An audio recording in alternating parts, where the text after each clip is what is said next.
Can somebody please explain to me what this is? All of our guys are dead.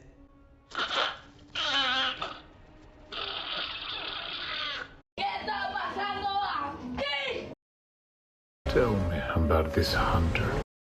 All right, folks, welcome back to Truly Tainment Views.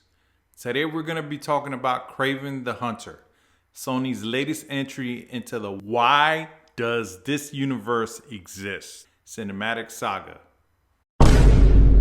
Never mind. Kraven the Hunter is less of a movie and more of a really expensive lesson in what not to do with a Marvel character. A nature documentary gone wrong, if you will. I've been doing this 20 years, never even been bit. It's okay. Let's just say this one had me hunting for my money back. Directed by J.C. Shandor and starring Aaron Taylor Johnson as our not-so-fearsome lead, Kraven the Hunter is Sony's latest attempt at expanding its Spider-Man-less universe. First off, let's address the elephant or rhino in the room.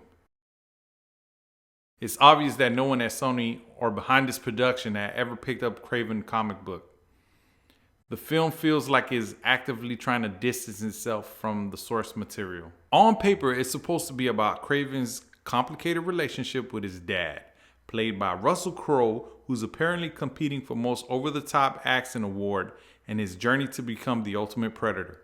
In reality, what we got was a disjointed mess with bad CGI, wasted potential, and a script that feels like it was written during a group project in a community college film class. An unintentional comedy with fight scenes that feel like a PS2 game's deleted cutscenes. Though I did like some of the action scenes with Aaron Taylor Johnson, he couldn't save this movie from a bear mauling. Aaron Taylor Johnson does his best here, and what I mean by best in the sense that he just showed up and said a few lines. Now, I will give credit where it's due, and the physicality he brings to Kraven is impressive. He got the physicality and the presence to make it work, but the script didn't go in his favor. His relationship with his father, played by Russell Crowe with an accent so thick you'll need subtitles, is supposed to be the emotional core of the film. Instead, it feels like a bad therapy session with animal crackers. There is potential for a decent character, but as Kraven, let's just say he showed up to the wrong movie. The potential for a gritty, raw character study was there to really drive in a villainous story, but instead we got a terrible accent, terrible dialogue, and nothing reminiscent of the comic icon. Surprisingly, the standout of the movie, and I use the term standout loosely, was the Foreigner, an assassin with the power of ocular hypnosis. Yeah, that's right, I can read.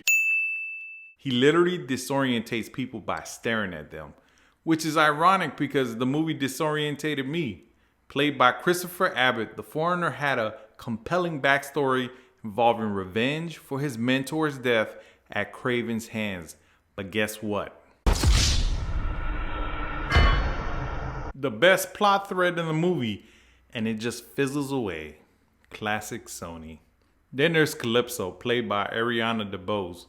Early in the film, we see her save a young Sergei Kravenov after a lion attack, giving him a magic serum and a tarot card. Sounds intriguing, right? A little bit of Wrong.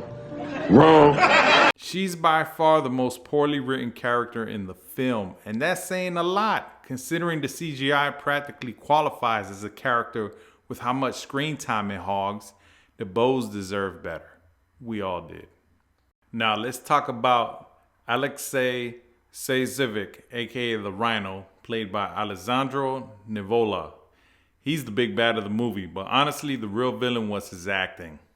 This man chewed through the scenes like a literal rhinoceros, snarling, growling, and delivering lines like he was auditioning for a Saturday morning cartoon.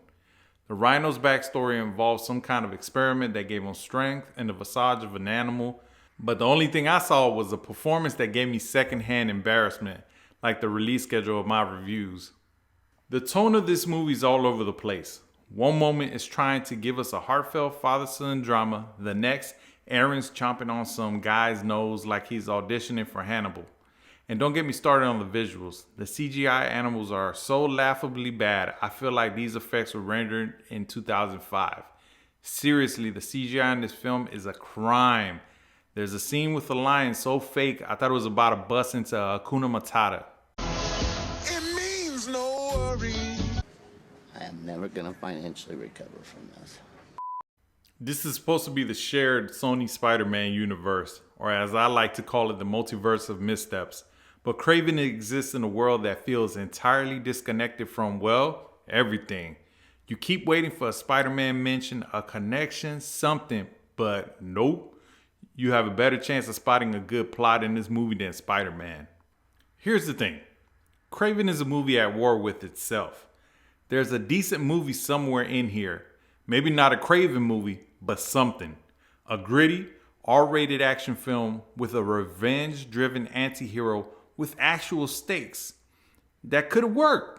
Instead, we got kick-ass nosebiter running through a terrible CGI jungle, fighting his daddy issues, and trying to look intimidating in a fur coat that belongs in a Zoolander reboot. Look, I usually don't say this, but Kraven the Hunter is the kind of movie that makes you wish you stayed at home and rewatched Morbius. No! It's more cringe than cool and more mess than masterpiece. If you're a die-hard Kraven fan, this movie isn't for you. If you're looking for a good time, it's not for you either. Kraven could have been a lot of things, but what it ended up being is my official review score of I want my refund. Have you seen Kraven the Hunter? Or were you one of the lucky ones who dodged it? Drop your thoughts in the comments and don't forget to like, subscribe, and join me next time on Truly Tainment Views, where we keep it real even when the movies don't. Until then, track, stop, conquer. God bless, Jesus is King, and keep chasing your passions.